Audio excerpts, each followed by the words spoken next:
नमो भगवते वासुदेवाय।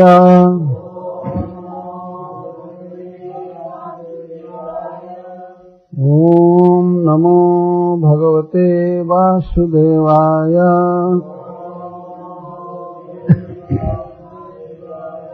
तस्यापि तव देहोऽयं कृपणस्य जिजीविषः परायत्यनिच्छतो जीर्णो जरया वाससीव। गतस्वार्थमिमं देहं विरक्तो मुक्तबन्धनः। अविज्ञात गतिर्जह्यात् सवै धीर उदाहृतः। यः स्वकात् परतो वेह जात निर्वेदयात्मवान्। हृदि कृत्वा हरिं गेहात् प्रव्रजेत् स नरोत्तमः। तस्य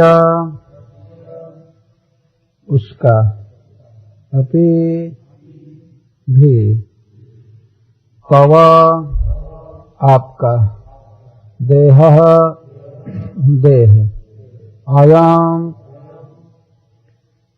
जो मेरे सामने है। आप तो इसको कभी देखे नहीं हैं, लेकिन मैं देख रहा हूं। कृपणस्य दीन का, जिजीविषः जिसे जीने की इतनी लालसा है उसका। परायति दूर हो रहा है। अनिच्छतः यद्यपि आप नहीं चाहते हैं। जीर्णः जीर्ण हो चुका है। जरया जरा द्वारा, बुढ़ापा के कारण। वाससी वस्त्र की, वस्त्र इवा जैसे। तो श्री विदुर जी महाराज धृतराष्ट्र को शिक्षा दे रहे हैं। जैसे कल आप लोगों ने सुना, बता रहे थे कि आप सब कुछ खो चुके हैं।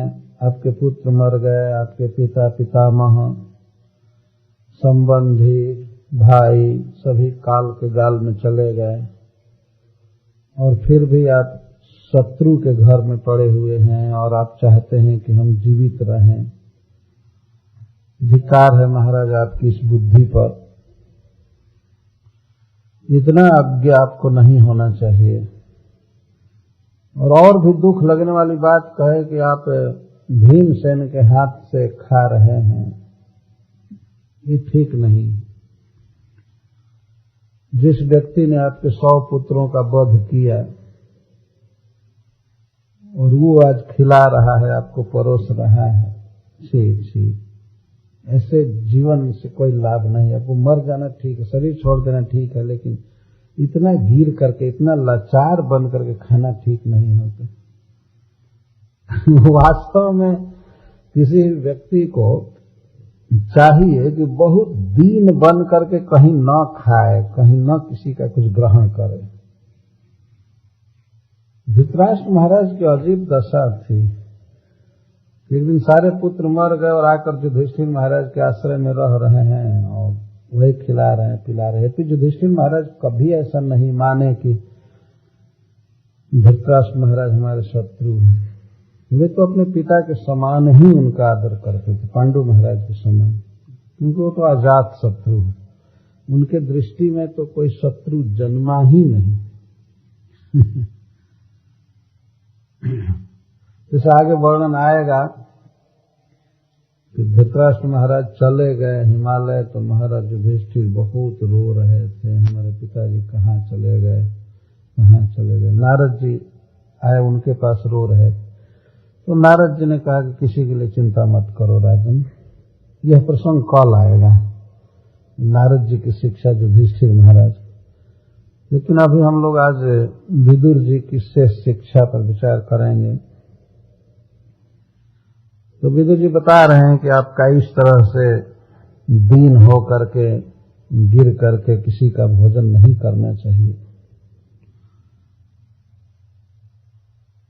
और जिनका आपने वध करने का प्रयास किया, जिनकी पत्नी को भरी सभा में आपने तिरस्कृत किया, जिनका राज्य छीना, सब कुछ किया, उनके हाथ से खा करके आप क्यों जीना चाहते हैं?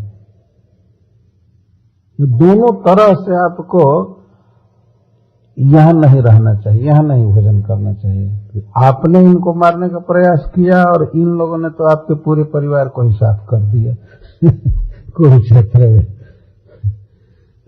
केवल एक दृष्टि से भी आप विचार करें तब भी आपको यहां नहीं खाना चाहिए, यह नहीं रहना चाहिए। लेकिन दो दो कारण है, फिर भी महाराज आपको क्या हो गया? कस्यापि तव देहोयम कृपण स जिजीविषो। आप इतना कृपण हैं, हद हो गई। यहाँ कृपण का मुख्य अर्थ है अविचारित पाचक। कौन व्यक्ति भोजन बना रहा है, कौन खिला रहा है, प्रत्येक व्यक्ति को ये जरूर विचार करना चाहिए। जहां तहां नहीं खा लेना चाहिए, बल्कि भोजन न मिले, एक दो दिन उपवास कर ले, लेकिन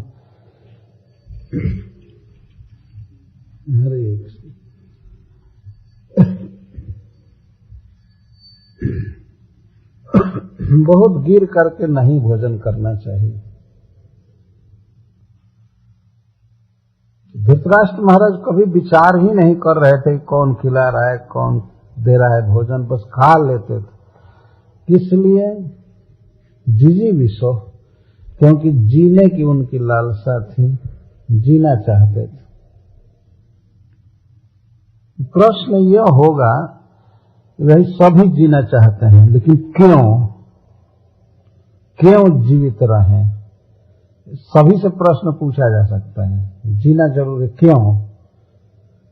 कुछ लोगों का, कुछ क्या संसार के सभी लोगों का यही भाव है कि जीवित इसलिए रहें कि और भोग भोगेंगे, खाएंगे, पिएंगे, पहनेंगे, घूमेंगे। अभी तो हम कुछ घूमे नहीं, अभी तो हम कुछ खाए नहीं, अभी तो सारी फर्स्ट क्लास की गाड़ियां, कार ऐसे ही रह गई, मैं उनमें घूमा नहीं। इधर नहीं गया, उधर नहीं गया, ऑस्ट्रेलिया नहीं गया, उधर नहीं घूमा, एक जगह बंधा है। ऑस्ट्रेलिया घूमकर अमर हो जाएंगे। ऐसे एक व्यक्ति हमको ऐसे बता रहा था, इसी अमेरिका, महाराज मैं ऑस्ट्रेलिया नहीं गया। बाप रे, इतनी आसक्ति है इस प्राकृतिक जगत को देखने की। इसको लाचार कहते हैं, दीन, हमको ये चाहिए, वो चाहिए, वो चाहिए, तो क्यों जीवित रहा जाए? भागवत में इसका उत्तर दिया गया है, जीवस्य तत्व जिज्ञासा नार्थो जस्चेह कर्म। जीना चाहिए तत्व जिज्ञासा के लिए। सार क्या है, सत्य क्या है, अर्थात भगवान सत्य है, जीव सत्य है, और भगवान और जीव के साथ जो संबंध है वो सनातन है, सत्य है। तो भगवान को जानने के लिए और उनसे प्रेम करने के लिए जीना चाहिए। जीने का यही फल है। नहीं तो भागवत में तो कई जगह लिखा गया है, वो तरवह किम्न जीवंती, क्या वृक्ष नहीं जीवित रहते हैं? जीने से क्या फायदा हुआ? उस श्लोक की टीका में श्रील प्रभुपाद जी कहते हैं कि कलकत्ता में वो हावड़ा एक स्थान है, वहां पर एक बोटानिकल गार्डन है, वहां पर 2000 वर्ष पुराना एक बरगद का वृक्ष है। तो 2000 वर्ष तक जीवित रहा।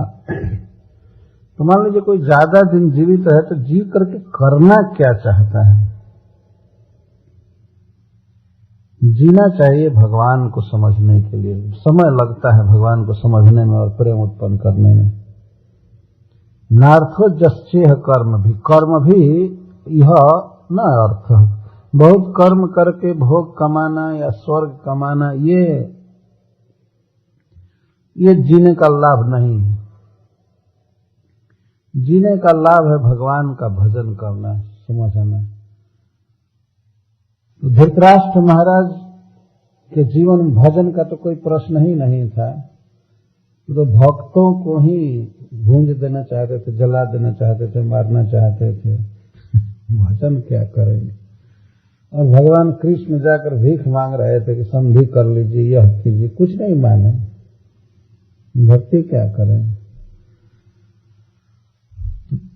विदुर जी कहते हैं कि आप इतना गिरे हुए हैं, इतना दीन बन रहे हैं, कृपणस्य जिजीविष, और जीना चाहते हैं, लेकिन फिर भी तव अयम देह करयति, आपका यह देह अब परा रहा है, भाग रहा है।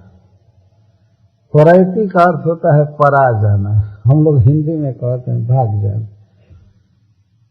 यद्यपि आत्मा देह को नहीं छोड़ना चाहता है, लेकिन देह आत्मा को छोड़ने की तैयारी कर देता है।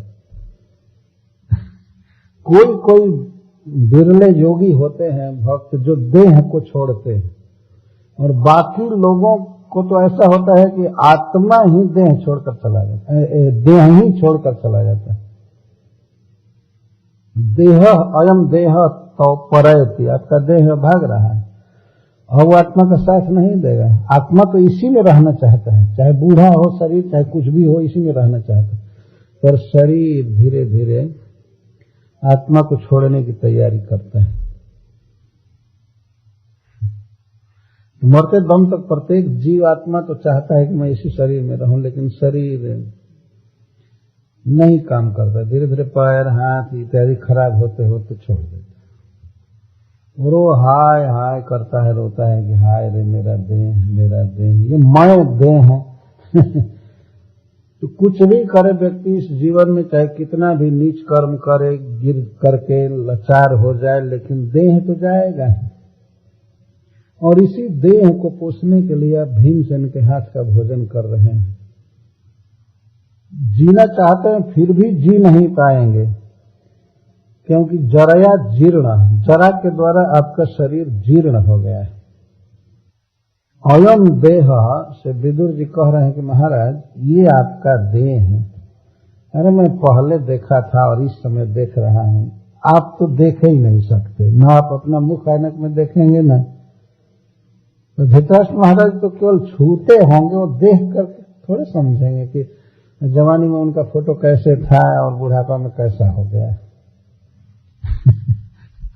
आजकल के लोगों को तो रखना चाहिए अपने बचपन का भी फोटो, और कम से कम प्रत्येक साल का रखना चाहिए वैराग्य उत्पन्न करने के लिए। देखिए शरीर की क्या दशा हो गई।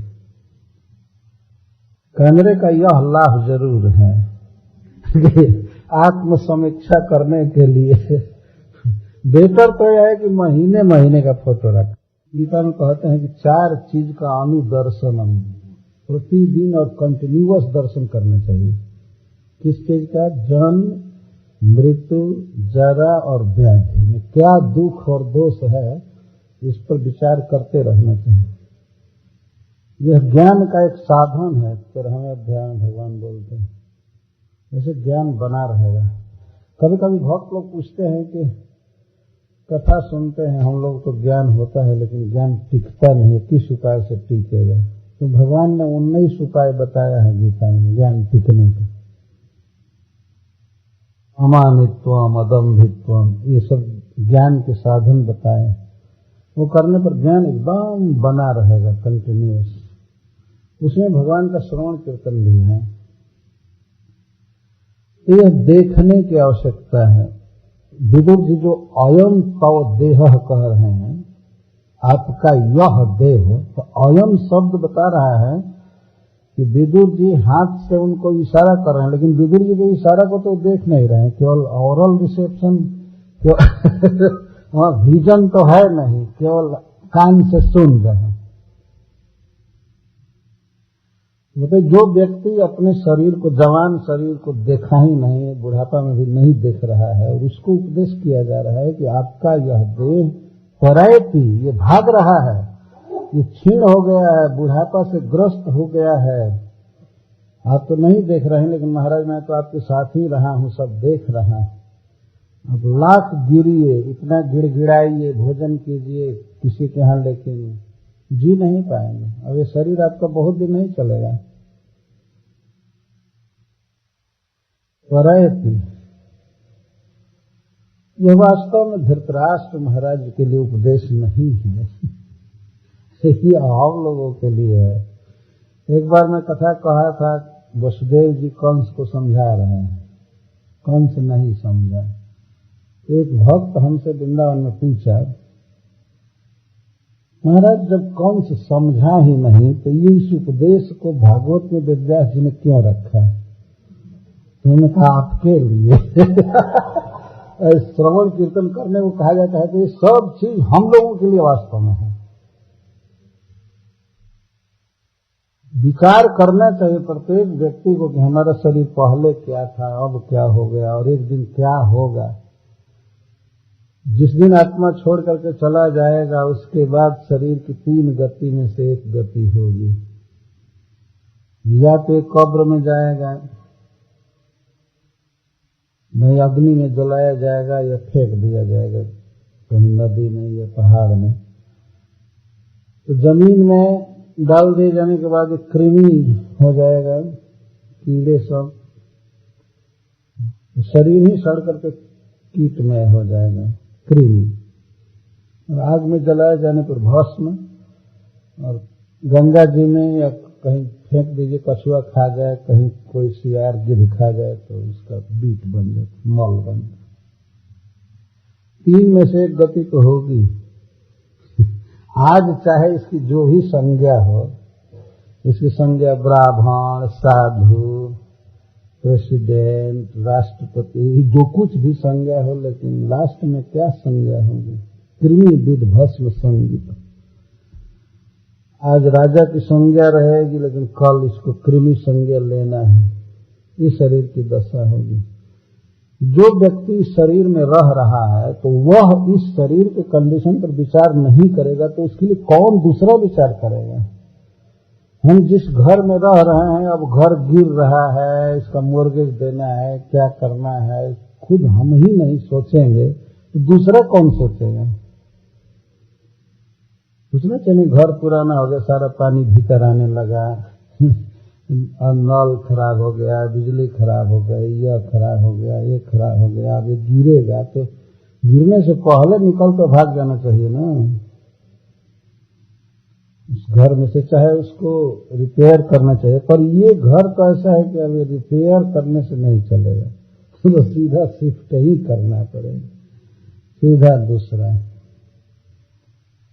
इस पर विचार करना चाहिए। विदुर जी कह रहे हैं कि आप जीने के लिए इतना प्रयास कर रहे हैं महाराज, लेकिन अब जी नहीं पाएंगे। अब इतना लाचार मत होइए। तब महाराज धृतराष्ट्र ने कहा कि तो विदुर जी हम क्या करें, आप हमें उपदेश दीजिए, हम क्या करें।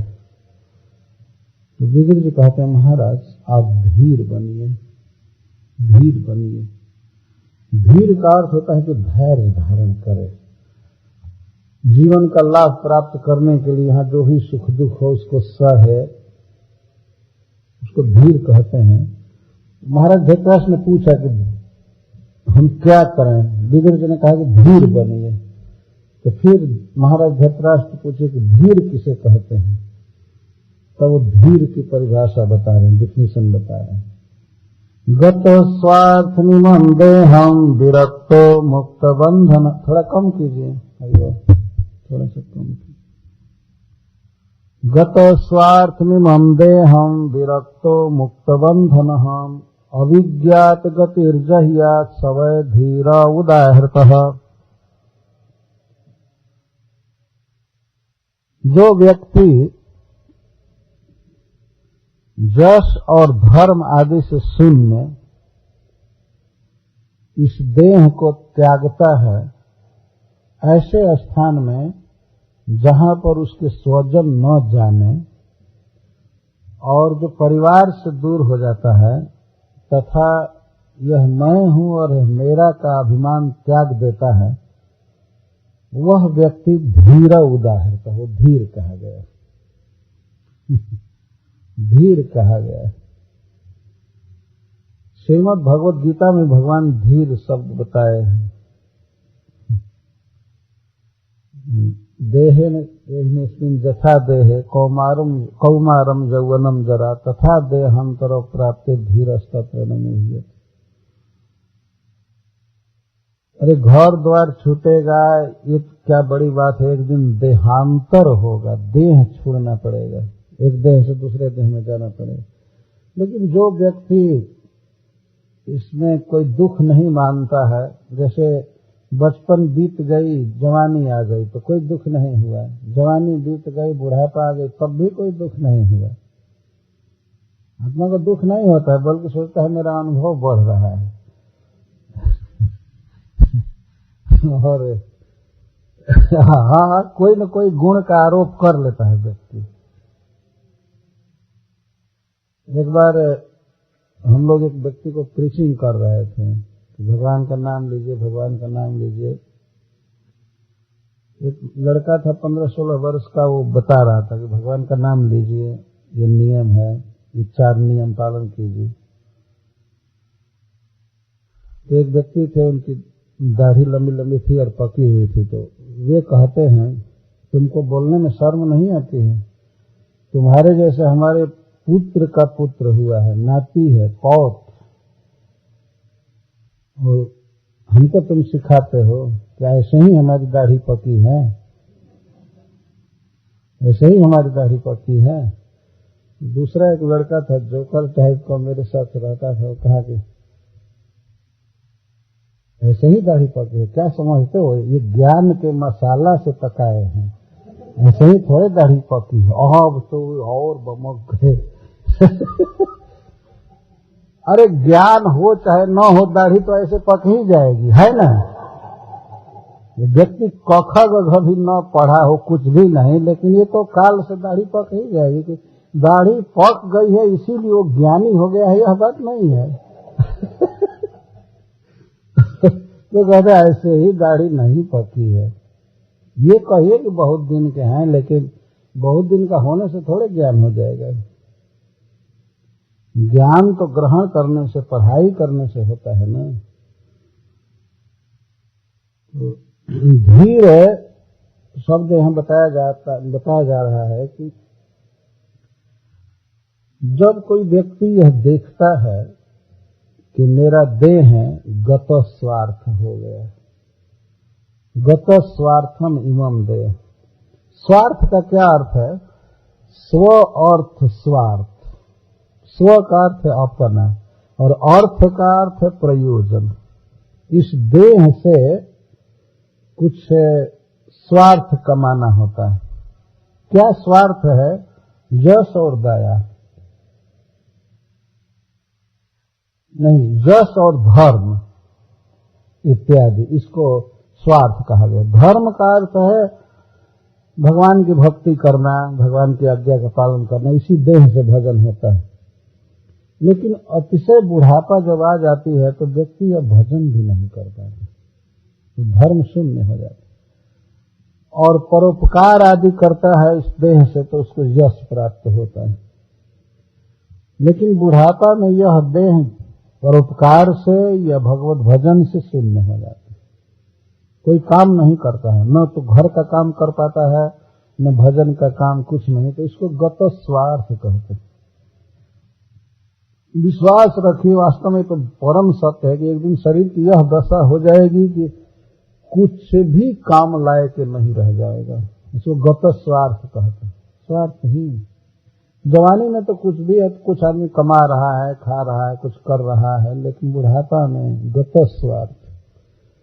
तो जब कोई व्यक्ति यह देख लेता है कि गत स्वार्थम इमम देह, अब हमारे देह से कुछ भी नहीं होगा, तो उस समय वह विरक्त हो जाता है। उस समय देह की दशा पर विचार करके उसको चाहिए कि विरक्त हो जाए। विरक्त का यहाँ अर्थ है विगत रक्त संबंध, परिवार से संबंध तोड़ लेता है, इसको विरक्त कहते हैं। रक्त संबंध है ना, खून का संबंध, लोहू का संबंध है सूर्य से, ये बहुत बड़ा बंधन। विरक्त का एक यह भी अर्थ है जिनके साथ रक्त संबंध है उनसे नाता तोड़ ले, विरक्त हो जाए। अथवा अनासक्त और मुक्त बंधन। बंधन का अर्थ होता है अभिमान। अभिमान का संस्कृत में अर्थ होता है अभिमति, मान्यता। प्रत्येक जीव मानता है कि यह मैं हूं और यह मेरा है, मेरी ये इज्जत है, मैं ये आदमी हूं, मेरा पुत्र है, मेरी पत्नी है, मेरा धन है, मेरा घर है, मैं यह हूं। इसको अभिमान कहते हैं। अभिमान का अर्थ प्राइड नहीं होता है, अभिमान का अर्थ होता है मान्यता। हम मन में मानते हैं कि यह मेरा है, ये हमारा है। तो मुक्त बंधन का अर्थ है कि उस समय वह व्यक्ति यह भावना छोड़ देता है कि यह मेरा है और यह मैं हूं।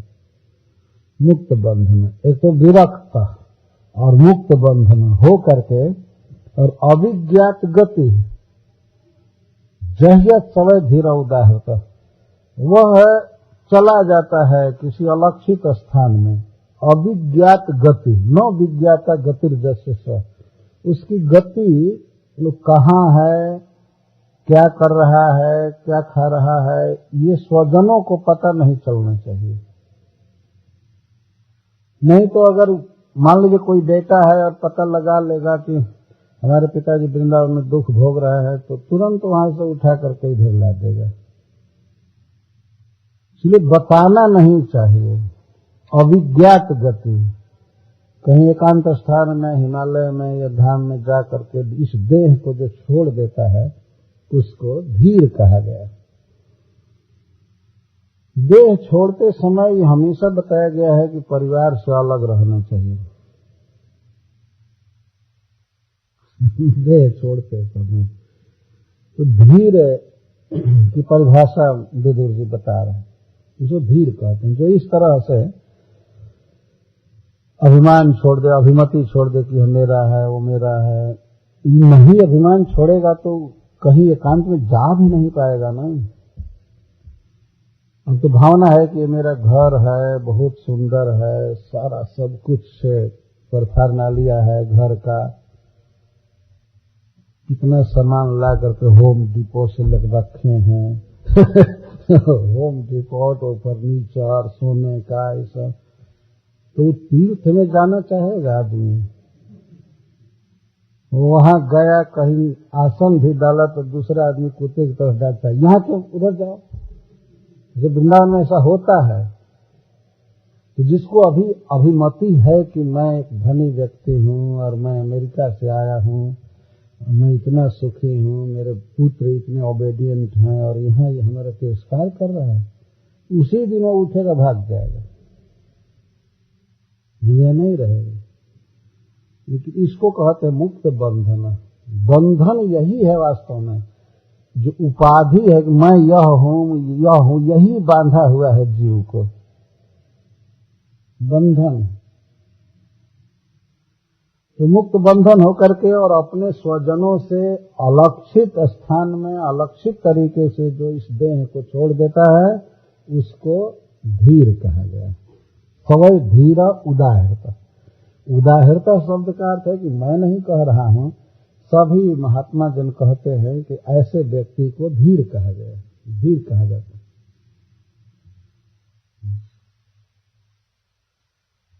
अब नरोत्तम शब्द का डेफिनेशन दे रहे हैं। कौन व्यक्ति फर्स्ट क्लास का है इस संसार में, किसको कहा जाएगा कि मोस्ट सक्सेसफुल व्यक्ति है,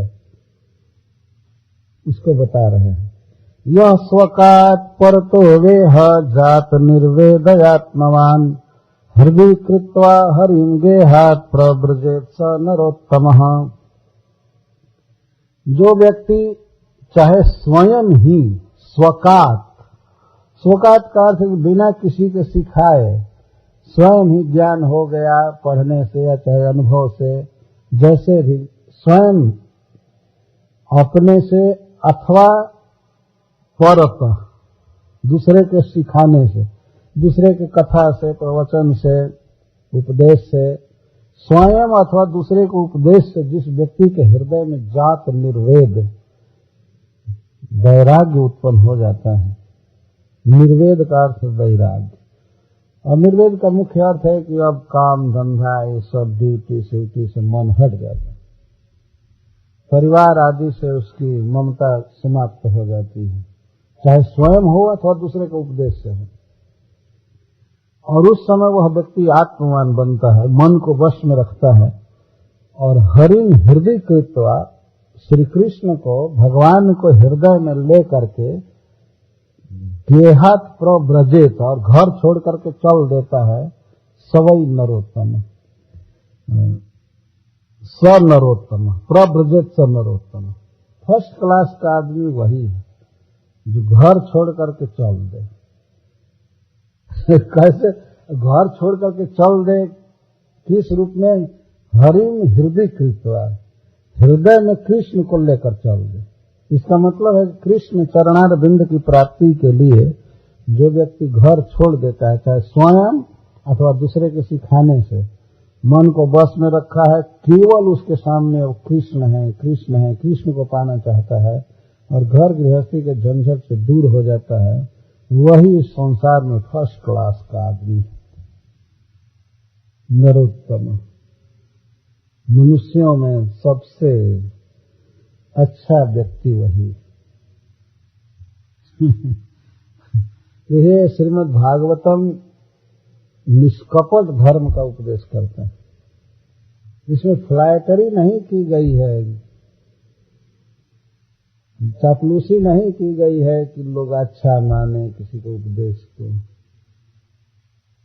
और दुनिया की दृष्टि में भले किसी को कोई फर्स्ट क्लास का समझे, कुछ भी समझे, लेकिन भागवत में तो फर्स्ट क्लास उसको कहा गया है जो कृष्ण को पाने के लिए घर का काम धंधा छोड़कर भाग गया। हृदय में कृष्ण बस है, अब उनके अलावा उसको कुछ सुहा ही नहीं रहा, वो फर्स्ट क्लास का आदमी। बहुत प्रखर उपदेश है भागवत का।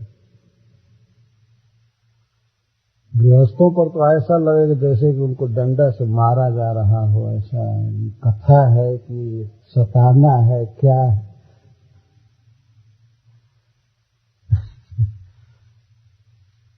तो आगे धृतराष्ट्र महाराज को विदुर जी कहते हैं, महाराज फर्स्ट क्लास का तो आप बन नहीं पाए, तो कम से कम सेकंड क्लास धीर तो बनिए, चलिए अब चलिए। फर्स्ट क्लास धीर तो उसको कहा गया जो देख ले कि शरीर काम का नहीं है, तब भगवान का भजन करे और मरने की तैयारी करे शरीर छोड़ने की, तो धीर है। लेकिन फर्स्ट क्लास का व्यक्ति नरोत्तम वह है जो दूसरे के सिखाने से अथवा स्वयं ही भगवान को पाने के लिए चल दे, भजन करने के लिए घर द्वार छोड़ करके। तो धृतराष्ट्र महाराज तो नरोत्तम बने नहीं, तो उनका तो जीवन ऐसे ही बीत गया, लेकिन धीर बन सकते। सीता सिद्धर स्वामी जी टीका में लिखते हैं कि आप तो नरोत्तम तो नहीं हो पाए, तो कम से कम धीर बनिए। और प्रत्येक आदमी थोड़े फर्स्ट क्लास का बन पाएगा, जितनी जिसकी स्थिति है उतना तो बनना चाहिए ना।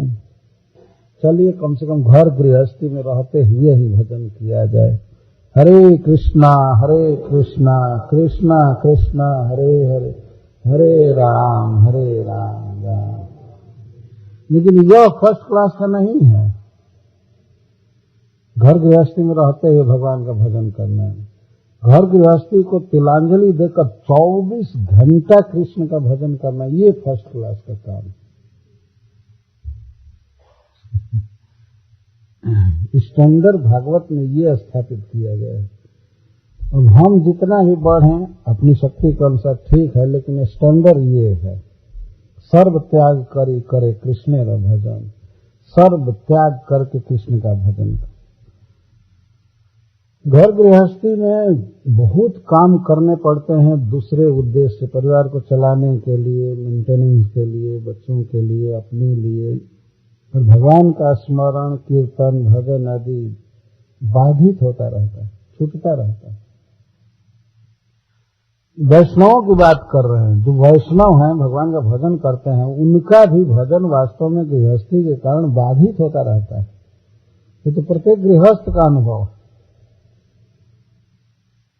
लेकिन जिस व्यक्ति के हृदय में निर्वेद उत्पन्न हो गया, अब उसे घर गृहस्थी या बाल बच्चा ये सब अच्छे नहीं लगते हैं, भगवान के लिए व्याकुल हो गया और उनको हृदय में रख करके चल दे। हृदय में रखने का मतलब है कि भगवान की प्राप्ति के लिए ही चल दिया, रात दिन चिंतन करते हुए।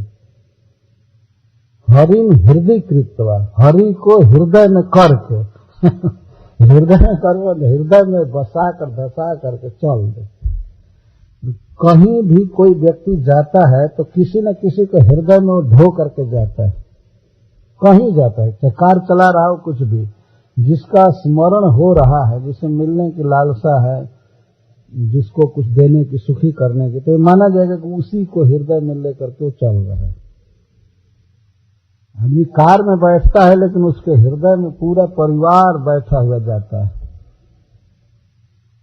कभी कभी अकेले कार चलाते हैं ना, कार पुल में मना करते हैं अकेले मत चलो, 2 आदमी चलते हैं। लेकिन मान लीजिए अकेले भी जा रहा हो व्यक्ति, तो पूरे परिवार को हृदय में बसाया जाता है, कुछ न कुछ चिंतन करते हुए जाता है। चाहे न्यूयॉर्क से न्यू जर्सी आवे, चाहे न्यू जर्सी से न्यूयॉर्क जाए, चाहे इंडिया जाए, इंडिया से यहाँ आवे, यहाँ से कहीं जाए, कितने लोगों को हृदय में धारण करके व्यक्ति घूम रहा है। लेकिन फर्स्ट क्लास का मनुष्य वह है जो कृष्ण को हृदय में धारण करके और ये सब काम धंधा छोड़कर चल मन वृंदावन में रहिए वो फर्स्ट क्लास का व्यक्ति है।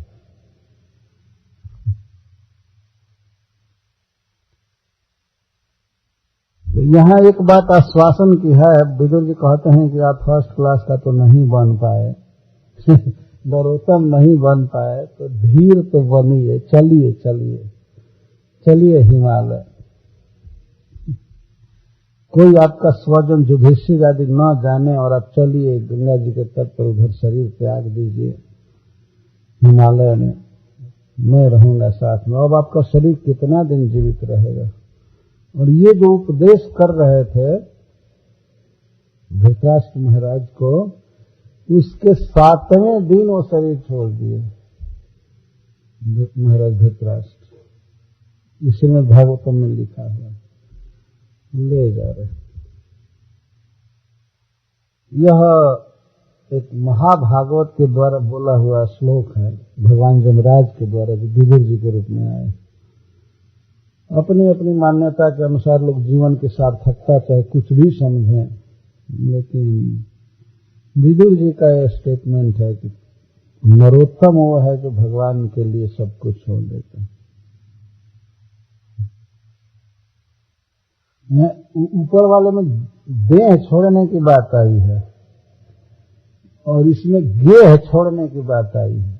देह छोड़ना आसान है लेकिन गेह छोड़ना आसान नहीं है, जीते जी। वास्तव में सत्य बात है, आदमी मर जाता है, बूढ़ा होकर के मर जाता है, संतोष हो जाता है, लेकिन जवानी में ही घर छोड़ करके चल दे, ये नहीं हो सकता है। छोड़ने की बात क्या है, 2 दिन अलग होने पर ही सेल फोन से बातें करते हैं, ऐसे लगता है हाय हाय हाय हाय क्या हो गया। पहले तो फोन था, घर में था, थोड़ा वियोग सह भी लेते थे, अब तो 1-1 मिनट की अवस्थिति बताते हैं, मैं यहाँ हूँ तो वहाँ हूँ तो यहाँ हूँ तो यहाँ हूँ। माया और बढ़ रही है, वास्तव में बहुत जोर से बढ़ रही है ना, चारों तरफ कहीं। अभी बाथरूम में बैठा हुआ है, टॉयलेट में, वहां भी फोन लगा रहा है। कभी तो चैन से रहो भाई, क्या ये बात है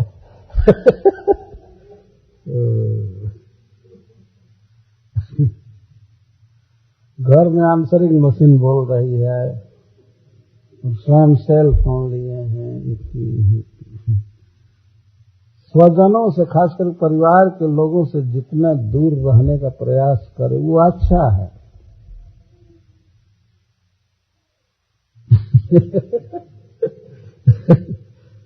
कैसे हम घर में रहते हुए भी कुछ समय उनसे दूर रहना चाहिए। भगवान के भजन जप के समय, पढ़ते समय बच्चों को भी हटाना चाहिए। नहीं चलो, ये सब शास्त्र के उपदेश हैं, वास्तव में बिल्कुल सत्य बात कही जा रही है। आज का मनुष्य भले इसको न पचा पावे, डाइजेस्ट न कर पावे, लेकिन ये बहुत उत्तम बात है। अंततः तो एक दिन सब कुछ छूट ही जाता है, तो क्यों नहीं कृष्ण के लिए इसको छोड़ा जाए।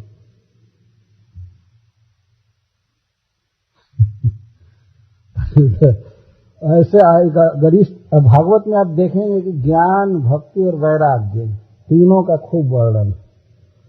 इसीलिए कभी कभी गृहस्थ लोग भागवत नहीं सुनना चाहते, कहते नहीं सुनाइए, महाभारत सुनाइए। भागवत की आँच बहुत ज्यादा है, प्रखर है। इसमें घर गृहस्थी की बहुत निंदा की गई है। ऐसे प्रशंसा भक्ति की गई है, लेकिन घर गृहस्थी वास्तव में बाधक है कृष्ण के भजन।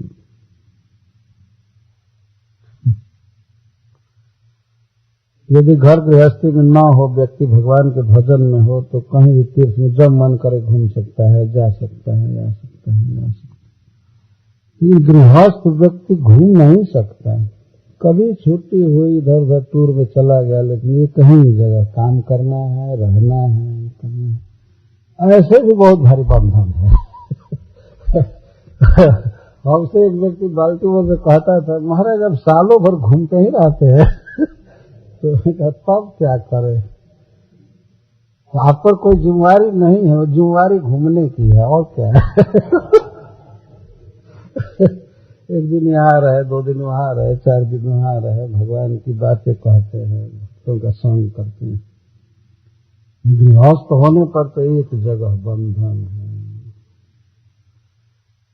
कितना मंडे से फ्राइडे तक कितना बंधन है, और सैटरडे संडे को 2 दिन छुट्टी मिलती है, लेकिन 2 दिन आराम करने में ही तो रिलैक्स थोड़ा फील करते हैं, फिर मंडे आ जाता है, फिर करना।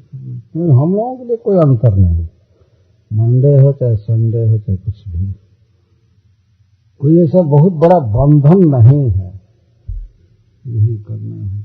मैं यह नहीं कह रहा हूं कि मैं फर्स्ट क्लास का हूं, मैं तो ये काम धंधा छोड़ चुका हूं, लेकिन हरि को हृदय में नहीं लिया ना, असली चीज तो हुआ नहीं। ये असली चीज वो है वास्तव में, भगवान को हृदय में जो ले लिया, रात दिन केवल कृष्ण के लिए ही तरस रहा है, तब वो नरोत्तम बनता है। तो ये जीवन की सफलता है, भाग्य है उन लोगों का। अब इस स्टैंडर्ड से मिला करके देखना चाहिए, जो व्यक्ति जितना कृष्ण में आसक्त है उतना भाग्यशाली है। कभी कभी तो कुछ महात्माओं का कहना है कि घर गृहस्थी में रहते हुए जो व्यक्ति भक्त है, तो वो विरक्तों से भी ज्यादा महान है, क्योंकि जाल में होते हुए भी भक्ति कर रहा है। यह एक अप्रिसिएशन का विषय है वास्तव में। यदि घर गृहस्थी में भजन थोड़े होता है, तो फिर भी वो बहादुर व्यक्ति वास्तव में हीरो है, वीर है, जो घर गृहस्थी में रहते हुए भगवान की आरती करता है, यह भागवत पढ़ता है, प्रसाद खाता है। यह एक सफलता है। टोटल मिला करके यह आशा है कि भगवान श्री कृष्ण से प्रेम करना चाहिए। जो कर रहा है वो अच्छा व्यक्ति है, जो एकदम टोटल कर रहा है पूरा पूरा, वो सबसे अच्छा व्यक्ति है, वो नरोत्तम है। नरेश उत्तम नरोत्तम, जो मनुष्यों में उत्तम है, फर्स्ट क्लास की। और भगवान तो साफ जग कहते हैं, यदि यहाँ पर नराधम नहीं बताया गया, लेकिन गीता में भगवान नराधम भी कहे हैं।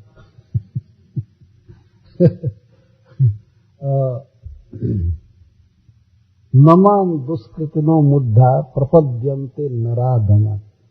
नराधमा मतलब मनुष्यों में एकदम गया बीता जो होते हैं, वही मेरा भजन नहीं करते। वो भले सांसारिक दृष्टि से बहुत बड़े हो गए हों, लेकिन वो सब नराधम है, मनुष्य में बिल्कुल अधम कचड़ा गोबर है वास्तव में, वो भगवान का भजन नहीं करते। और नरोत्तम वे हैं जो सबको छोड़कर भगवान का भजन करते हैं। तो अब विदुर जी कहते हैं कि महाराज आप तो नरोत्तम नहीं बन पाए और अब आपका समय भी नहीं है कि आप नरोत्तम बन पाएंगे, तो कम से कम धीर तो बनिए। Something is better than nothing, कुछ तो कीजिए, 7 दिन में भी बहुत कुछ हो सकता है। ये यदि विदुर जी ऐसा नहीं कहे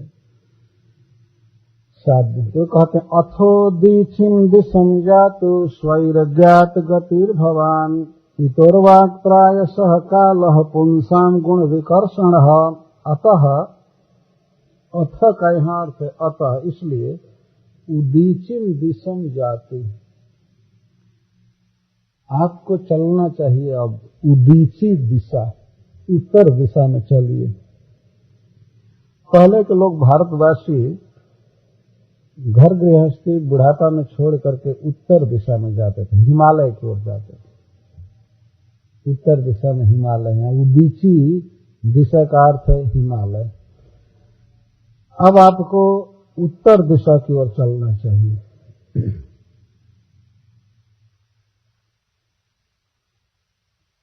तब चलने के लिए तैयार हो गए, अब बिल्कुल चलने के लिए तैयार हो गए धृतराष्ट्र महाराज।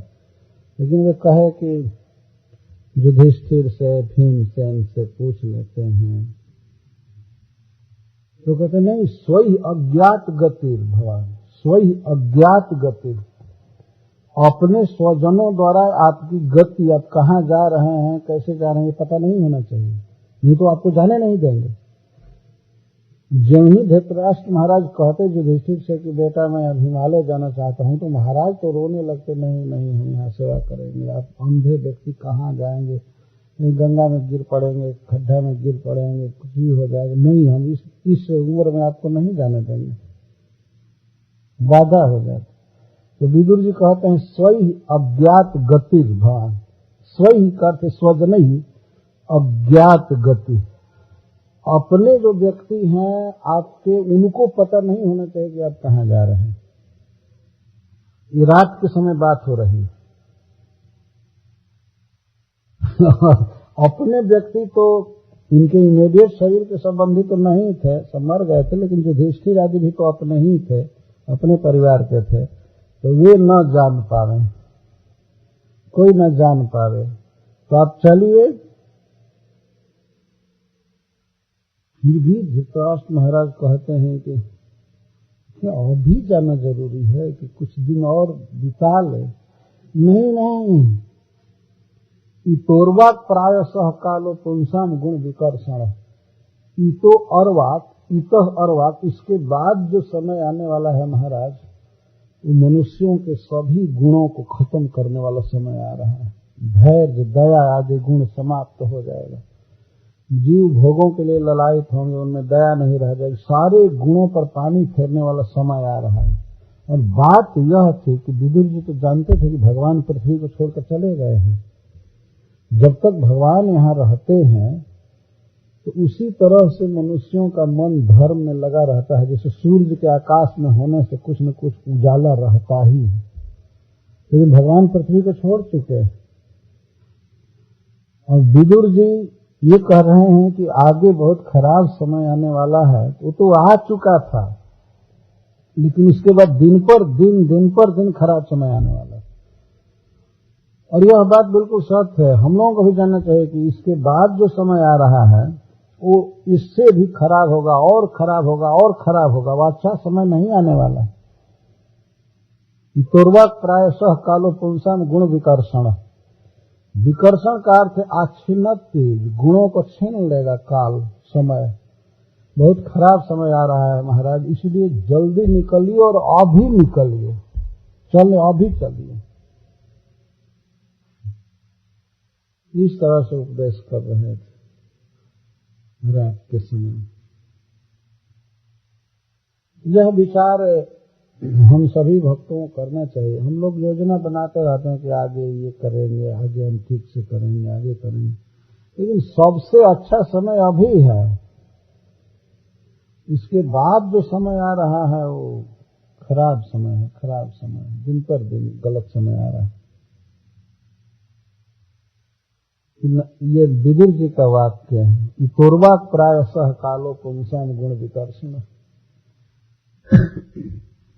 समय के अनुसार भी मनुष्यों की बुद्धि बनती है, बिगड़ती रहती है। जैसे समय आता है एक कि इन वृक्षों में पत्ता नहीं रहता है, जाड़ा छा जाता है, विंटर सीजन आ जाता है ना। काल देखिए कितना परिवर्तन कर देता है, कहीं आइस पड़ता है, कभी कुछ होता है, ठंडा ठंडा। इस समय सभी वृक्षों में पत्ते हैं। ग्रीष्म काल आया तो कितना अंतर हो गया। काल से लाभ उठाना चाहिए व्यक्ति को। सवेरे का जो काल होता है 24 घंटे में, वो सबसे बेस्ट होता है। उसको ब्रह्म मुहूर्त कहते हैं, भगवान की बेला कहते हैं।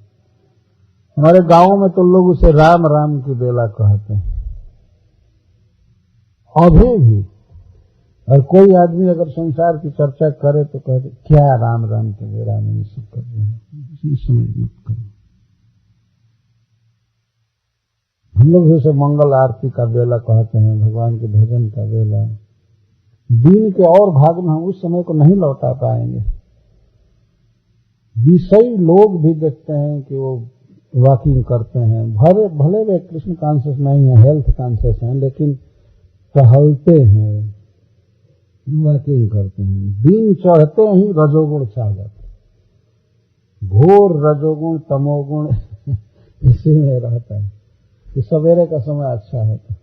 तो सवेरे जो व्यक्ति भजन किया, भगवान की आरती किया, कुछ भागवत पढ़ा नहीं तो दिन में क्या पढ़ेगा। तो 9 बजे या 8 बजे कार सीधा हाकेगा, ले जाएगा कहीं तो वो समय सोने का नहीं होता है। उसमें उठ करके भजन करना चाहिए, परमाणु होता है। तो इसी तरह से भगवान के बाद इस पृथ्वी पर बहुत खराब समय आ गया। विदुर जी कहते हैं इसके बाद बहुत खराब समय आने वाला है, इसलिए चलिए चलिए चलिए। इस प्रकार महाराज धृतराष्ट्र को विदुर जी ने उपदेश दिया और उपदेश हृदय में लग गया। 50 बार, सैकड़ों बार उपदेश किया था विदुर जी ने इसके पहले इनको। कभी ऐसा उपदेश नहीं किया था और ये सुनते भी नहीं। पांडवों के साथ समता का व्यवहार तो कर ही नहीं सकते थे, घर क्या छोड़ते हुए। लेकिन आज उपदेश काम कर गया है। इसीलिए व्यक्ति को प्रयास करना चाहिए। हो सकता है 1 बार 2 बार 4 बार कहने के बाद कोई भक्ति करने लगे। एवं राजा विदुरेणानुजेन प्रज्ञा चक्षुर्बोधितो ह्यजनीढः छित्त्वा स्वेषु स्नेहपाशां दृढिन्नो निश्चक्राम भ्रातृसंदर्शिताध्वा। इस प्रकार महाराज धृतराष्ट्र को ज्ञान दिया। किसने? अनुजेन विदुरेण, अपने छोटे भाई विदुर ने ज्ञान दिया। बहुत स्नेह से बड़े भाई को ज्ञान दे रहे थे। अनुजेन यह शब्द बता रहा है कि वास्तव में छोटे भाई के लिए बड़ा भाई पिता के समान होता है। ये देखा गया है। मान लीजिए किसी के 4-5 पुत्र हों तो छोटा बेटा के सामने बड़ा बेटा पिता जैसा होता ही है। आयु में भी वो आगे होता है, तो उसका उपकार रहता है। विदुर जी पर बहुत बड़ा उपकार था धृतराष्ट्र महाराज का। उन्होंने पालन पोषण किया था, मेंटेन किया था। तो विदुर जी बहुत स्नेह से चाहते थे कि हमारे भाई मुक्त हो जाए जन्म मरण से, भगवान कृष्ण का भजन करे, शरीर छोड़ करके भगवान के धाम जाए, ये वो चाहते थे। और अंत में उनका स्नेहमय उपदेश काम कर गया।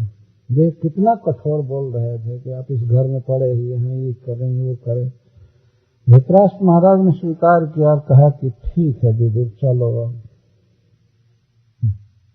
उस बुढ़ापा में, और जबकि वे बिल्कुल अंधे हैं जन्म से ही, और अब घर छोड़ करके, सुखमय भवन छोड़ करके महाराज धृतराष्ट्र हिमालय जाने के लिए तैयार हो। इस तरह से ज्ञान का असर हो जाता है। एक सेकंड में एक महात्मा को उपदेश से टूट गया सब कुछ, सारी ममता आदि टूट गई, देह के प्रति आराम, बुद्धि आदि सब निकल। इसको उपदेश कहा जाता है, इसको वास्तव में कथा कहते हैं। तो निकल गए। प्रज्ञा चक्षुर्बोधितो ही अजमीढ़ वंश में जन्मे हुए महाराज धृतराष्ट्र विदुर जी के द्वारा समझाने पर समझ गए। उनके प्रज्ञा चक्षु का अर्थ है कि जन्म से अंधे थे, लेकिन अंधे व्यक्ति में एक गुण होता है कि किसी बात पर वो ज्यादा विचार करता है, क्योंकि दिखाई तो कम पड़ता है, इसलिए बात वो सुनता है ध्यान से। जब आज बात में खूब अच्छा से ध्यान से सुन लिए, तब सूत गोस्वामी कहते हैं प्रज्ञा चक्षु, कि प्रज्ञा ही जिनकी आंख है। वो बातें सुनते हैं अंधे लोग तो बहुत ज्यादा विचार करते हैं, आंख वाले उतना ध्यान से नहीं सुनते हैं। लेकिन वास्तव में देखा गया अंधे लोग बहुत ध्यान से सुनते हैं, क्योंकि शब्द का ही सहारा रहता है। तो महाराज धृतराष्ट्र एक एक बात पर विचार की और समझ गए, और निश्चक्राम निकल गए। कहां से? हस्तिनापुर से, महाराज युधिष्ठिर के उस राजभवन से, उस सुखमय स्थान से निकल गए। निश्चक्राम भ्रातृ संदर्शिताध्वा, कैसे निकल गए? कहते हैं भाई अध्वा मार्ग दिखा रहे थे, विदुर जी हाथ पकड़ करके चल रहे थे। आगे वर्णन है, विदुर जी भाई का हाथ पकड़ कर चल रहे थे, और भाई का हाथ भाभी पकड़ कर चल रहे थे। गंधारी भी चल दी, जब देखी कि हमारे पति जा रहे हैं हिमालय, तो वह भी चल दी। भ्रातृ संदर्शिताध्वा, इससे प्रश्न होता है कि अरे घर की और स्वजनों की सुदृढ़ आसक्ति को, स्नेह को कैसे महाराज धृतराष्ट्र तोड़ दिए? उसको कहते हैं छित्वा स्वेसु स्नेह पाषाण दृढ़िन्न। दृढ़िन्न का अर्थ दृढ़, बहुत जकड़ा हुआ था स्नेह बंधन। लेकिन जैसे मान लीजिए कहीं रस्सी से खूब किसी को बांधा गया है, लेकिन कोई व्यक्ति तीक्ष्ण तलवार लेकर के आवे और बंधन सारा काट दे, फ्री कर दे, वैसे विदुर जैसे महाभागवत के वचन जो थे, वो सारी आसक्ति को काट कर फेंक दिए। बंधन खत्म हो गया, ज्ञान हो गया, आलोक हो गया।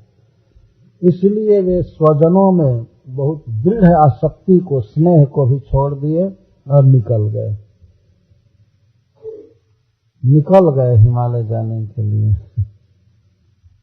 यह बहुत बड़ी सफलता है वास्तव में। भले जीवन के अंत में हो, लेकिन ज्ञान इतना हो जाए तो बहुत अच्छा है। किस लिए निकले? भगवान कृष्ण को पाने के लिए निकले धृतराष्ट्र महाराज। विदुर जी भगवान कृष्ण की बातें नहीं कह रहे हैं कि अभी भी धृतराष्ट्र महाराज के मन में हो सकता था कि पांडवों का पक्ष लिए, ये लिए, वो लिए। आगे जाकर बताएंगे कि भगवान का ध्यान कीजिए ऐसा। जबकि ये भगवान को देखे नहीं थे, भगवान उनके संबंधी थे, आते थे, उनसे बातें करते थे, भगवान के वचनामृत को सुने थे धृतराष्ट्र महाराज, लेकिन आंख से देखे नहीं।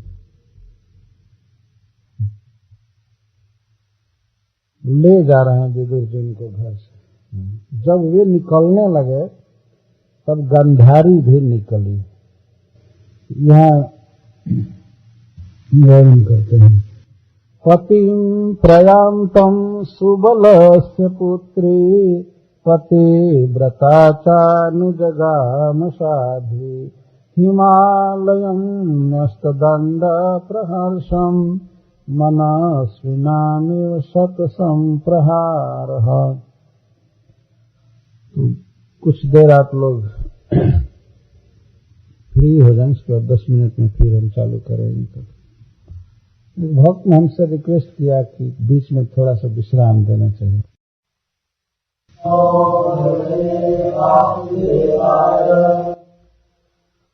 पतिं प्रयान्तं सुबलस्य पुत्री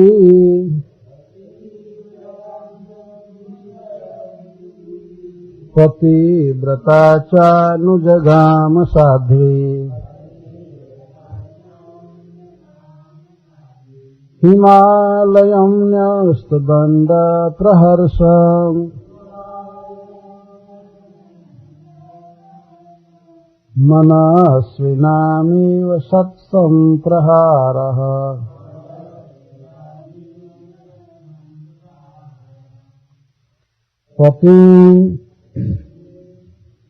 पति प्रयान्तं शीला हिमालय की ओर न्यस्त दंड प्रहर्षां जिन्होंने जीवों को दंड देना छोड़ दिया है,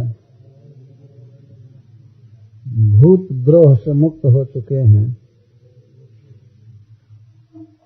उनको हिमालय बहुत सुख देता है। मनस्विनां धैर्यवानों के इवा जैसा सत्संप्रहारः युद्ध में अस्त्र का तीव्र प्रहार।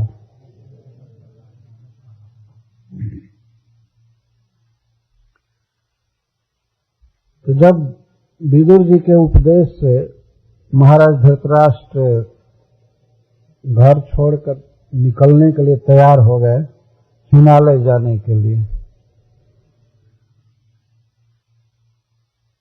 तब गंधारी भी उनके साथ निकल करके चली। गंधारी के पिता का नाम था सुबल। वह गंधार देश की थी, इसलिए उसको गंधारी कहते हैं। आज यह गंधार अफगानिस्तान में पड़ता है। पहले भारत की बहुत बड़ी सीमा थी, बाउंड्री थी। महाराज युधिष्ठिर के समय तो पूरे विश्व में भारत का झंडा लहराता था, पूरा विश्व। लेकिन उसके बाद भी खंडित होते होते बहुत दिन तक बहुत बड़ा भारत रहा। आते आते 1947 में फिर काट लिया म्लेच्छों ने, जौनों ने भारत को, छोटा होता गया। तो गंधारी गंधार देश की थी, पिता का नाम था सुबल। और इसके विषय में श्रील सुद गोस्वामी 2 विशेषण दे रहे हैं, पतिव्रता और साध्वी। गंधारी का छोटा सा परिचय हम देना चाहते हैं।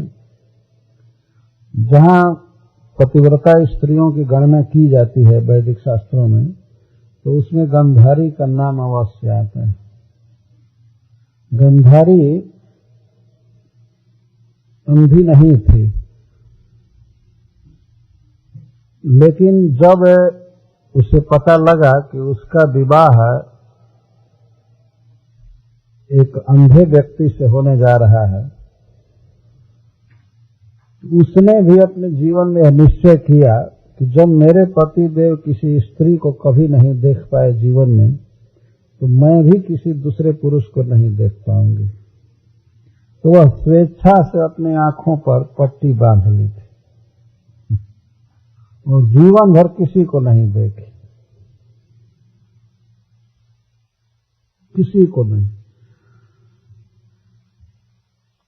ऐसे वो जब एकांत स्थान होता था, जो पति के साथ रहती थी, तो उस समय पट्टी हटा देती थी, केवल धृतराष्ट्र महाराज की सेवा करती थी बस।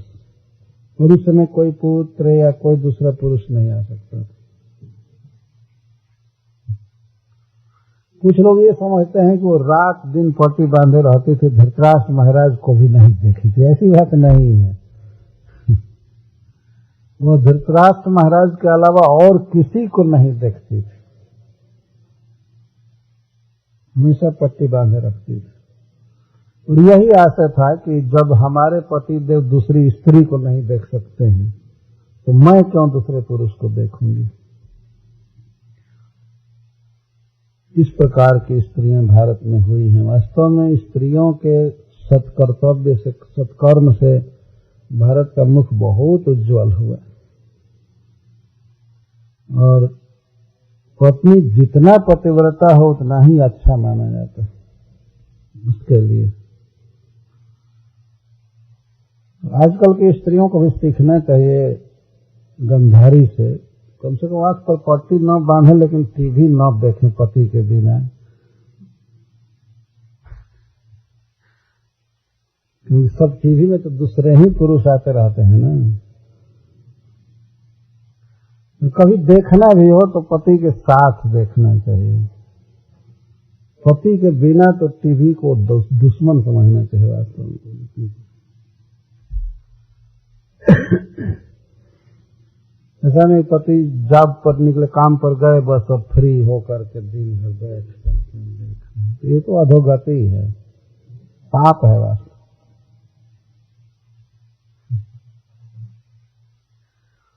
इतना चाहिए स्त्री जाति में गंधारी हुई है, कितनी महान पतिव्रता है। पतिव्रता का अर्थ है पति की सेवा करने वाली, साध्वी का अर्थ है सुशीला। बहुत सुंदर स्वभाव था, बहुत सुंदर स्वभाव।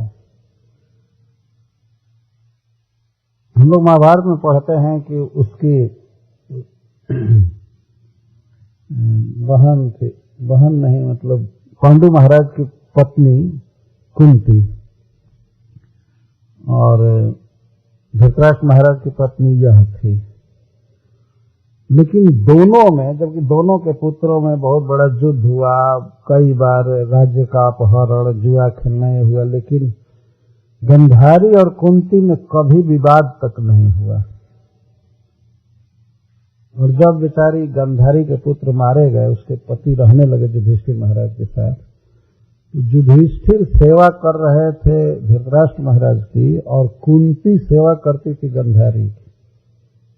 कुंती भी तो बहुत महान, जो अर्जुन और युधिष्ठिर भीमसेन जैसे महात्माओं की जननी थी, उसके विषय में तो कहना ही क्या, कितना महान, भगवान में उसका बहुत प्रेम था। लेकिन अपने सुंदर स्वभाव से गंधारी उसको अपने वश में रखी थी। कुंती हमेशा अपने को छोटी मान करके उसको बड़ी दीदी कहा करती थी और उसकी सेवा करती थी। यहाँ ये नहीं बात लिखी गई है, लेकिन महाभारत में लिखा गया है कि जब गंधारी जाने लगी हिमालय तो उसकी सेवा करने के लिए कुंती साथ में गई। कितना महान हृदय था उन लोगों का। पहले के बैर विरोध का कोई असर ही नहीं था, युधिष्ठिर सेवक की तरह सेवा करते थे। तो गंधारी अपने पति के साथ सुखमय भवन को छोड़ करके हिमालय जा रही है। यह एक बहुत ही प्रेरणादायक दृश्य है जीवन का लक्ष्य प्राप्त करने के लिए।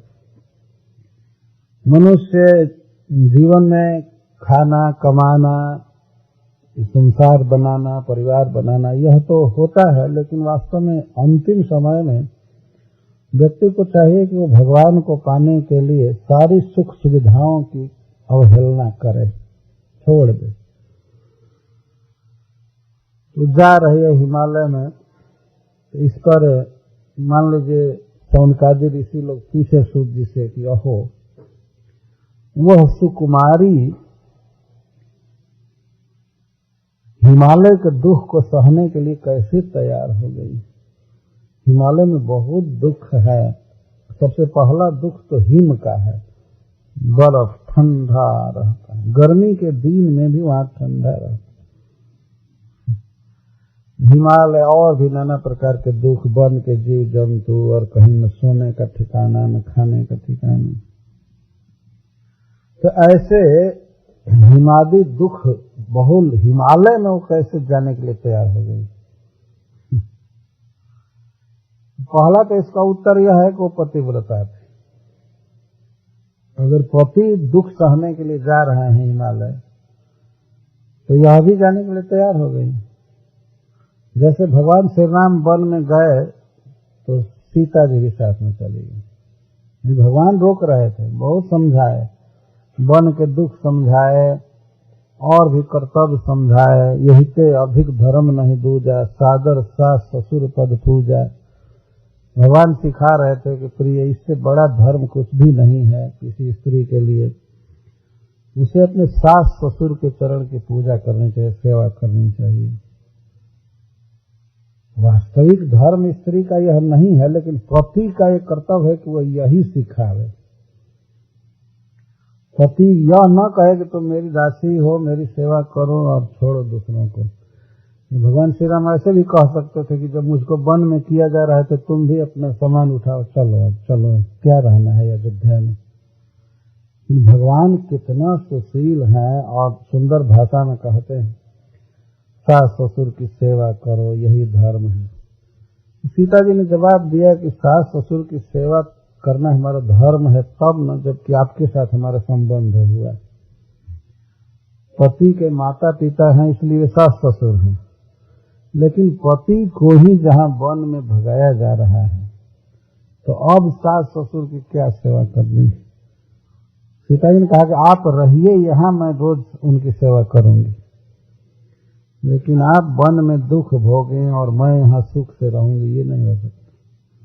भगवान ने ये कहा कि मैं तो अपने पिता की आज्ञा से वन में जा रहा हूं, तुमको तो आज्ञा हुई नहीं।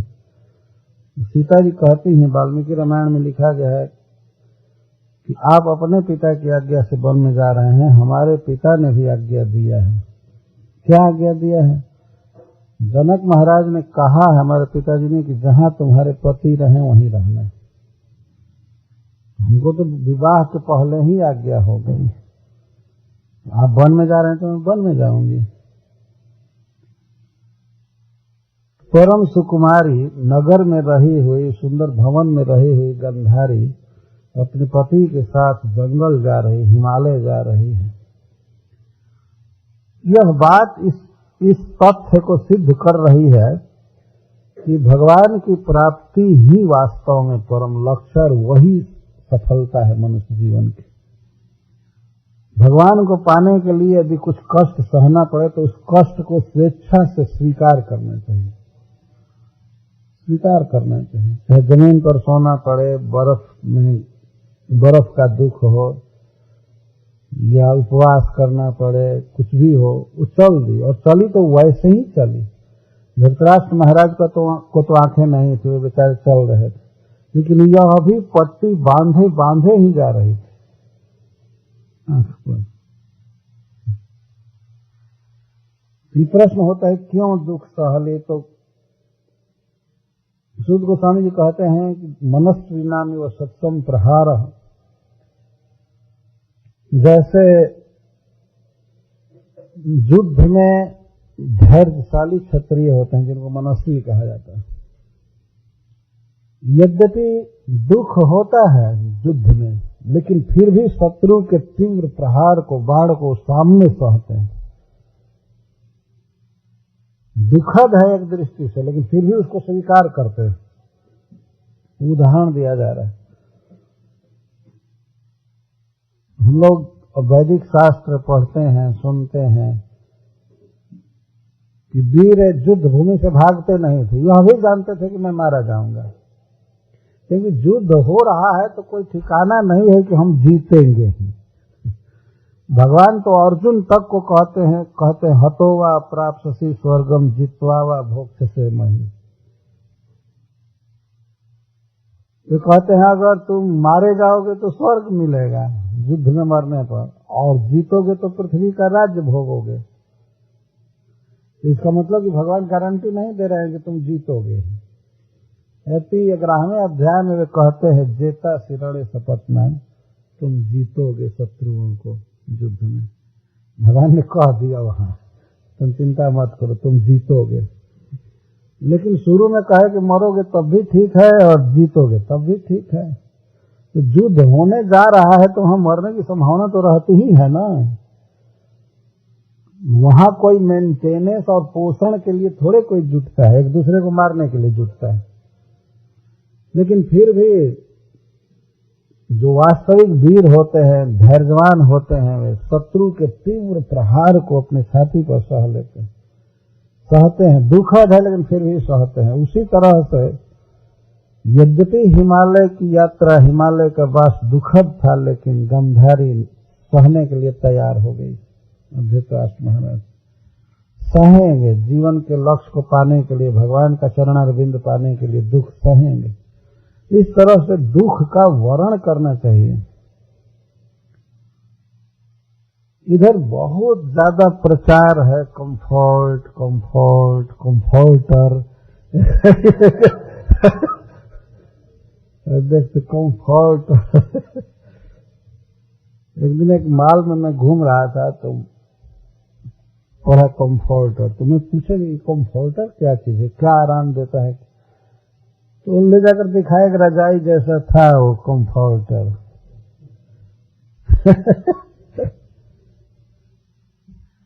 लेकिन जरूरत पड़े तो भगवान कृष्ण का चरण पाने के लिए, भक्ति करने के लिए कंफर्ट के विरुद्ध क्या होगा?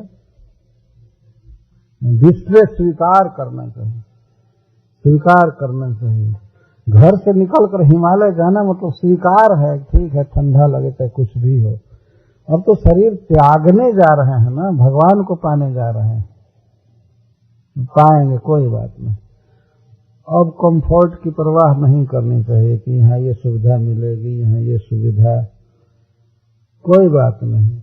घर में रहने पर तो गर्म पानी भी उसी नल से आता है, ठंडा पानी भी उसी से आता है, लेकिन वहां कौन गर्म पानी देने वाला है?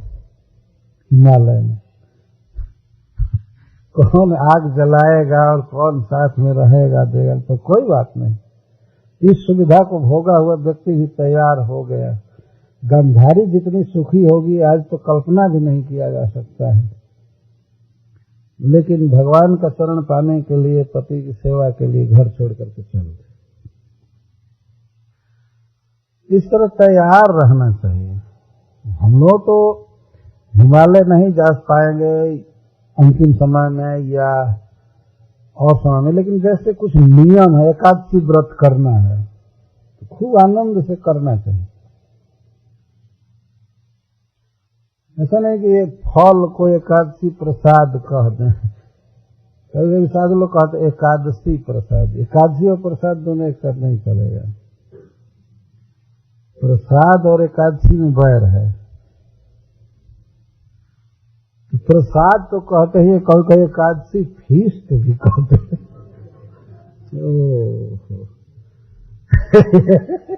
एकादशी फीस्ट कहने में ये शर्म की बात है। वास्तव जितनी ही तपस्या होगी उतना ही अच्छा समझिए। तपस्या को स्वीकार करना चाहिए। एक बार मैं ये बात कहा तो कहा कि महाराज केवल तपस्या तो उससे युक्त वैराग्य अच्छा है ना? तो मैं कहा हाँ, युक्त वैराग्य अच्छा है ना, कि युक्त भोग थोड़े अच्छा है। ये एकादशी को फिर खाना युक्त वैराग्य है, वैराग्य है ही नहीं, युक्त या युक्त का प्रश्न ही नहीं। ये तो भोग हुआ ना। रूप गोस्वामी पाद जी ये नहीं कहते युक्त भोग भोगो, युक्त वैराग्य करो।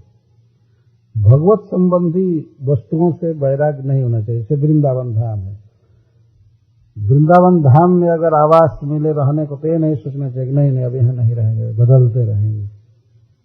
तो भगवान का धाम है या भगवान का प्रसाद है, कोई आदमी फल खाने का नियम लिया है, फलाहार करेंगे और वो चला जाए जगन्नाथपुरी और कहे कि हम भात नहीं खाएंगे, तब इसको फल्गु वैराग्य कहें। भगवान का प्रसाद तो खाना ही चाहिए, थोड़ा खाए उसको युक्त वैराग्य।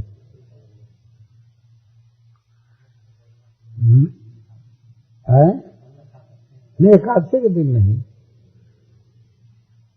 एकादशी के दिन अन्न नहीं खाएंगे, लेकिन और दिन की बात मैं कह रहा हूँ। कितने लोग पयहारी फलाहारी होते हैं ना, वो जगन्नाथ जी का भात ना खाए तो फिर वो फलाहार करना ही पाप हो जाएगा। नहीं, जगन्नाथ जी का भात तो ये फलाहार करना क्या उसके आगे है। भगवान का प्रसाद डायरेक्ट मिले तो एकादशी के दिन भी संभावना रहती है कि कुछ वैष्णव खा लेते हैं। एक बार श्रीपाद वल्लभाचार्य जी गए थे जगन्नाथपुरी, तो भगवान चैतन्य महाप्रभु मंदिर से आए और भगवान जगन्नाथ जी का भात उनके हाथ में दे दिए खाने के लिए, मटका। वो देखना चाहते थे कि एकादशी को ज्यादा महत्व देते हैं कि प्रसाद को। दोनों तो एक ही है। ये तो परम आचार्य वल्लभाचार्य जी लिए प्रसाद, तो और एकादशी में रहते थे, एकादशी को कैसे खाएं प्रसाद। चैतन्य महाप्रभु यही देखना चाहते थे कि क्या करते हैं। वल्लभाचार्य जी उस प्रसाद को ले गए जहां रुके थे और रखे ऐसे मेज पर, और दिन भर रात भर प्रसाद का गुण गाते रहे। हे कृष्ण के अधरामृत से सिक्त अन्न देव, आप ऐसे हैं ऐसे हैं, आपको खाने से माया नष्ट हो जाती है, भगवान प्रसन्न होते हैं। रात भर स्तुति करते रहे, द्वादशी चढ़ने पर पारण कर गए। तो दोनों की मर्यादा रह गई। एकादशी की मर्यादा भी रह गई और महाप्रसाद की मर्यादा भी रह गई। ऐसा नहीं कि एकादशी है और उसी दिन प्रसाद की महिमा मन में धसे।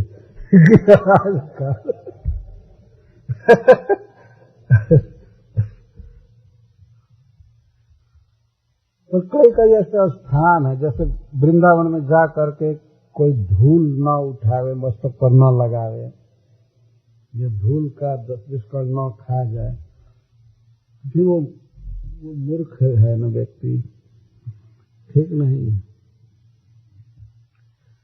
हाँ, तो यहाँ यह बात हो रही है कि महाराज धृतराष्ट्र और महारानी गांधारी हिमालय के दुखमय आवास को स्वीकार करने जा रहे हैं भाई के सिखाने से।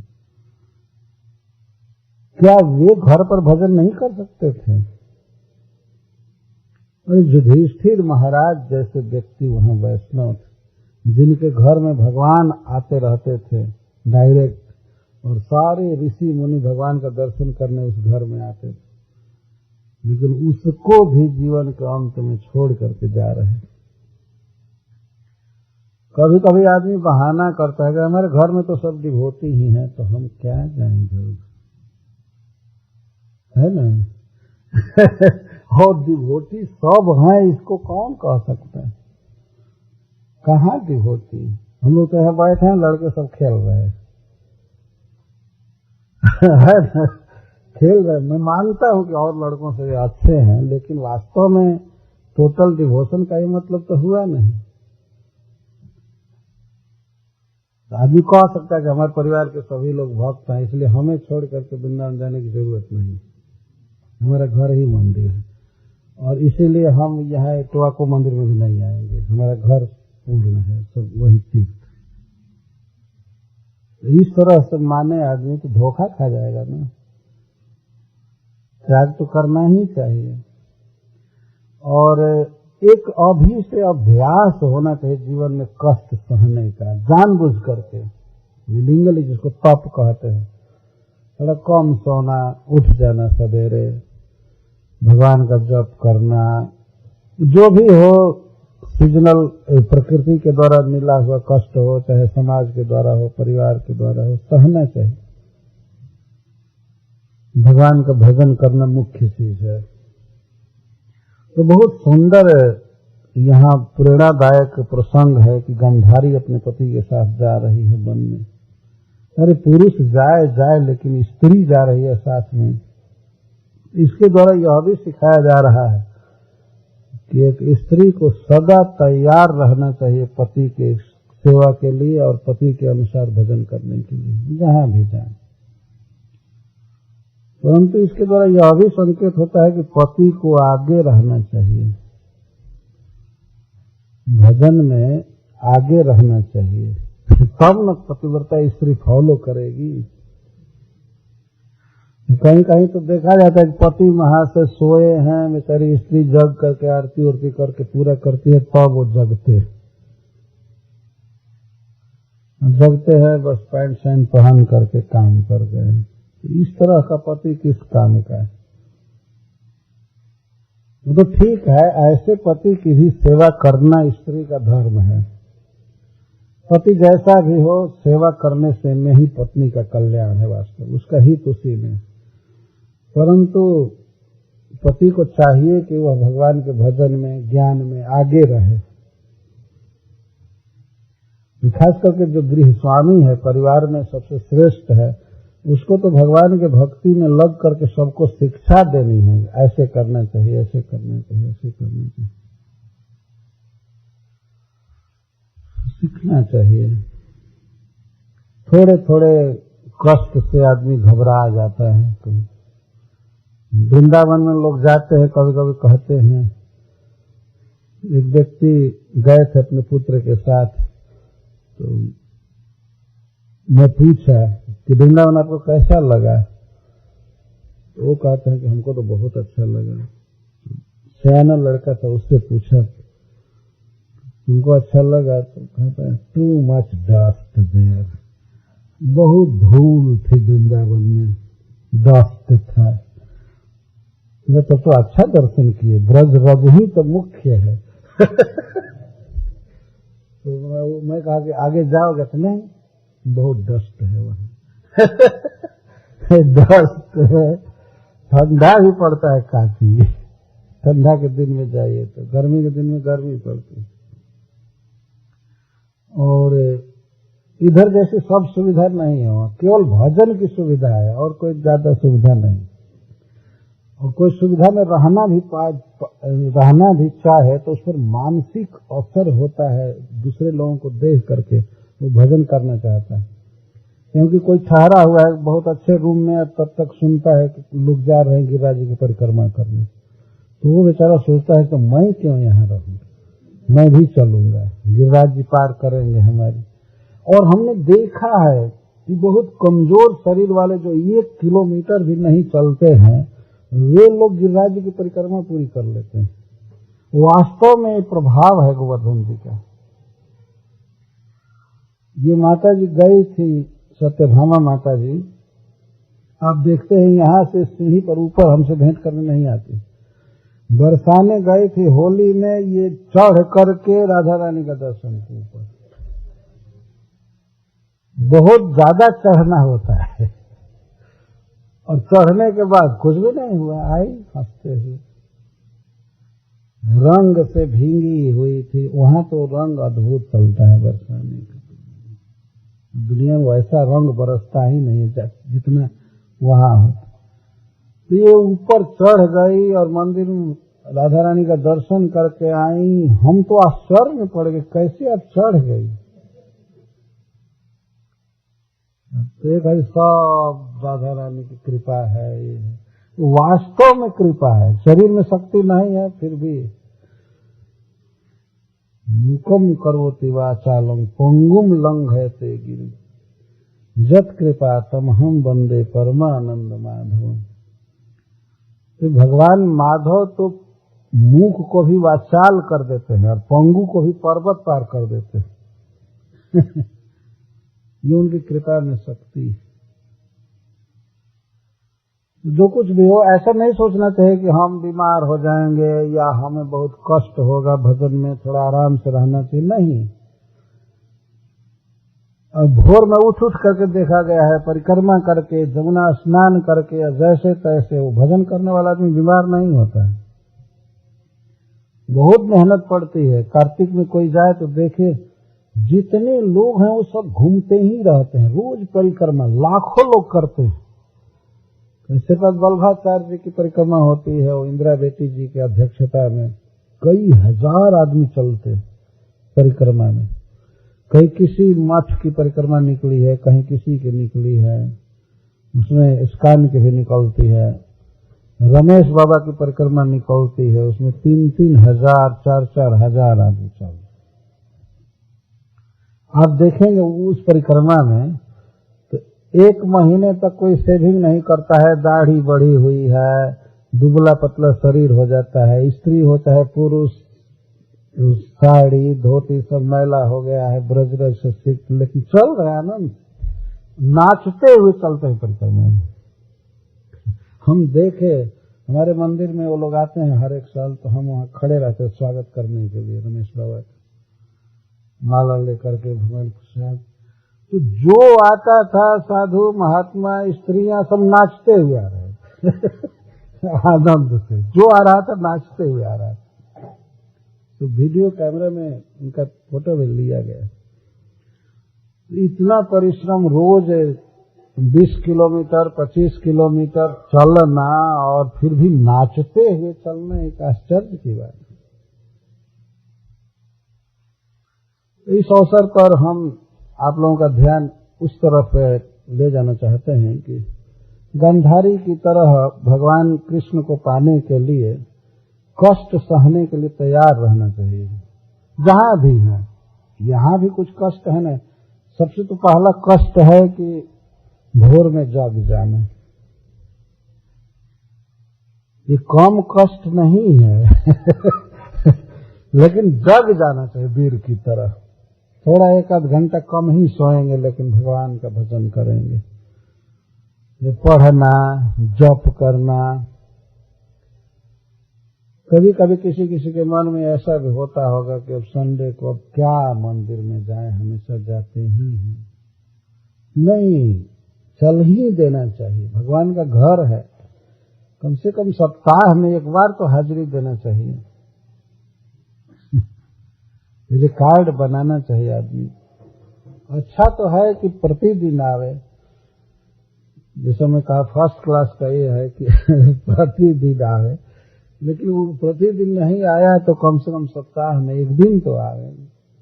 भगवान का दर्शन होता है, भक्तों का दर्शन होता है, कीर्तन होता है, कुछ कथा सुनते हैं, भगवान का प्रसाद खाते हैं, और प्लस घर गृहस्थी से थोड़ा दूर हुए, वो भी बहुत बड़ा लाभ है। और कई साथ में पत्नी आई, बच्चे आए तो उन पर भी संस्कार बनता है, चलो चलो भगवान का दर्शन करें। घर पर भी रखना चाहिए, घर पर दर्शन कर रहे हैं, आरती कर रहे हैं, लेकिन इस भक्तों के समाज में आने के लिए संडे को आया जाता है। असली लाभ ही ये है। भजन करने वालों को देख करके उत्साह बढ़ता है। जैसे सैनिक रहते हैं युद्ध में, तो बहुत लोग रहते हैं तो उनका उत्साह बनता है लड़ने के लिए। और अकेले एक सैनिक को राइफल पकड़वा कर कहा जाए कि तुम लड़ो, बेचारा क्या लड़ेगा। दूसरों को देख करके उत्साह बढ़ता है। और यही बात वृंदावन धाम आदि की यात्रा से होता है। वहां जब हजारों हजारों लोगों को व्यक्ति देखता है कि इनको क्या हुआ है, ये परिक्रमा में इधर उधर लगे हुए हैं, मंगला आरती में सारे मंदिर भरे हुए हैं, सब जगह देखते हैं, तो अपने आप होता है कि अरे मैं तो कुछ नहीं कर रहा हूं, मुझे करना चाहिए। बहुत बड़ी प्रेरणा मिलती है। इसीलिए फेस्टिवल अटेंड किया जाता है। वहां भजन करने वालों के मस्ती को, उनके उत्साह को देख करके बल बढ़ता है, मनोबल बढ़ता है। और यही मंदिर में आने की फिलॉसफी है वास्तव में। और कुछ सुनने को मिलता है तो उससे उत्साह बढ़ता है। गंधारी और महाराज धृतराष्ट्र हिमालय जा रहे हैं, तो हिमालय के विषय में सूत जी कहते हैं, हिमालयम न्यस्त दंड प्रहर्षम। हिमालय उन लोगों को हर्ष देता है, सुख देता है, जो लोग जीवों को सताना छोड़ चुके हैं। अर्थात जो घर गृहस्थी त्याग देते हैं, भगवान का चरण पाना चाहते हैं, तो हिमालय उनको सुख देता है, दुख नहीं देता है।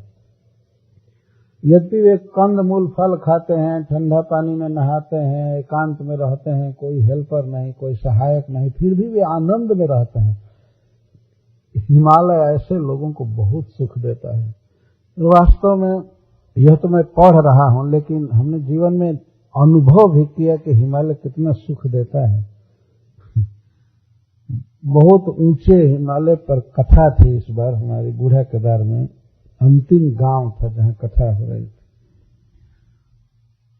तो कथा एक टाइम होती थी वहां शाम को, तो कथा से पहले में दोपहर को निकल जाता था एकांत में हिमालय, मतलब और भक्तों से दूर एकांत में।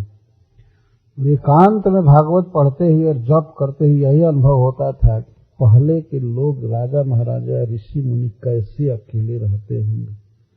तो बहुत सोच करके सुख मिलता था। झरना झर रहा है, पानी गिर रहा है, पानी प्यास लगी पानी पिए या नहाए। कभी कभी कोई जीव दिखाई देते थे, घूम रहे थे। मुझे तो चस्का लगे, मैं रोज जाता था। वो लोग पूछते थे क्या करते हैं आप उधर जाकर के। हम एक एकांतवास करके अनुभव कर रहे थे कि पहले के लोग कैसे रहते थे हिमालय में एकांत में, और वास्तव में बहुत सुख देता था। भक्ति मुख्य है, भगवान का जप करना, कीर्तन करना, भागवत पढ़ना। यदि भक्तों के साथ ये सब करने को मिले तो और अच्छा है, उनके साथ मनोबल बढ़ता है। लेकिन कभी कभी यदि कष्ट हो व्यक्तिगत रूप से तो कष्ट को सहना चाहिए, ये यहां से शिक्षा मिलती है। तो चले गए धृतराष्ट्र महाराज विदुर जी के साथ, और गंधारी चली गई हिमालय में। अब इसके बाद सवेरे युधिष्ठिर महाराज आए वंदना करने के लिए, गुरु वंदना के लिए। गृहम प्रविष्टो गुरु वंदना है, माता पिता को भी गुरु कहते हैं। तो युधिष्ठिर महाराज रोज सवेरे प्रणाम करने आते थे धृतराष्ट्र महाराज को और गंधारी। तो उस दिन आए तो देखे वे घर में है ही नहीं, चाचा भी नहीं थे, विदुर जी भी नहीं थे। और वो लगे रोने, शोक करने लगे। कहाँ गए, कहीं गंगा में तो नहीं कूद गए, क्या हुआ, ये हुआ। तो नारद जी आएंगे, उनको उपदेश करेंगे। युधिष्ठिर महाराज, कल हम लोग यहीं पर कथा पूरी करेंगे नारद जी के उपदेश से। और कल भगवान वेदव्यास